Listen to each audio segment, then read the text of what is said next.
He's branded India a laundromat for the Kremlin, accused Brahmins of profiteering from the Russia-Ukraine war, and called for a 50% tariff on Indian goods. Peter Navarro's incendiary remarks have triggered outrage across India.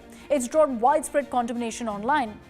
But who exactly is he? And why is he constantly going after India? Why is he constantly targeting the world's largest democracy? In recent months, Navarro has zeroed in on an unlikely target, India and Prime Minister Narendra Modi. Once focused largely on China, the former Trump trade advisor now accuses India of actively fueling the Russia-Ukraine conflict. He's even referred to it as Modi's war, claiming that India's continued purchase of Russian oil undermines Western sanctions. Putin gives India a discount on crude. They refine it, sell at premium prices to Europe, Asia, and Africa. It's nothing but profiteering. India cannot stand on the thin reed that somehow they need this oil to run their cars or cool their homes. It's false. Navarro said, and I quote here, "The road to peace runs at least partly right through New Delhi." He's called India's foreign policy strategic freeloading. He's accused India of getting in bed with authoritarians like Russia and China. It was a shame to see Modi getting in bed as the leader of the biggest democracy in the world with the two biggest authoritarian dictators in the world, in Putin and Xi Jinping. That doesn't make any sense. I'm not sure what he's thinking, particularly since India has been in a Cold War and sometimes a hot war with China for decades. And not just this, he's also proposed harsh economic measures against India. In a recent post, Navarro wrote, and I quote, "We run a $50 billion trade deficit with India and they're using our dollars to buy Russian oil.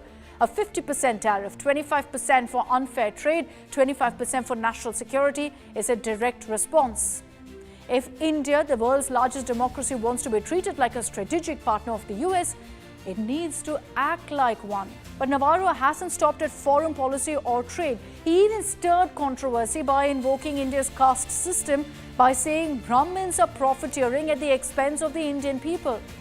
The comment triggered widespread backlash online, with critics accusing him of racism, casteism, and using a colonial Orientalist lens to attack India. But let's tell you who Peter Navarro is and why his voice matters. Peter Kent Navarro, born in 1949, is an American economist. Peter Navarro currently serves as senior counselor for trade and manufacturing to US President Donald Trump in his second term beginning January 2025.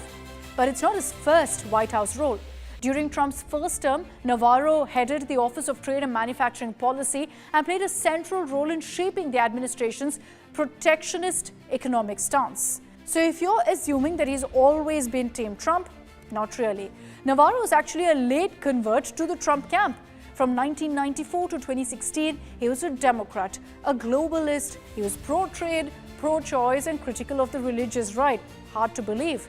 Navarro did his PhD in economics from Harvard University and went on to become a professor emeritus at the Paul Merage School of Business at the University of California.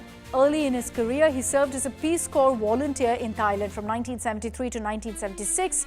In Santiago, he actually ran for public office 5 times, failed 5 times. Navarro joined the Trump administration in 2017 as a trade advisor, quickly becoming one of the strongest voices pushing for protectionist policies. He was a driving force behind the trade war with China, consistently advocating hardline measures. Even before his government role, Navarro had built his reputation as a fierce China critic, authoring several books that argued for a tougher US stance. But he has had a controversial past because Navarro sought to overturn the 2020 presidential election and in February 2022 was issued a subpoena twice by Congress. Navarro refused to comply and was referred to the Justice Department. In 2022, a grand jury indicted him on 2 counts of contempt of Congress. In 2023, Navarro was convicted on both counts. And so in 2024, last year, he was actually sentenced to 4 months in jail, becoming the first former White House official imprisoned on a contempt of Congress conviction. Peter Navarro is no stranger to controversy. From China to Congress and now India, his rhetoric has often crossed diplomatic lines. As tensions rise between Washington and New Delhi, many are asking, is Navarro just stirring the pot or signaling a harder line on India from the Trump administration?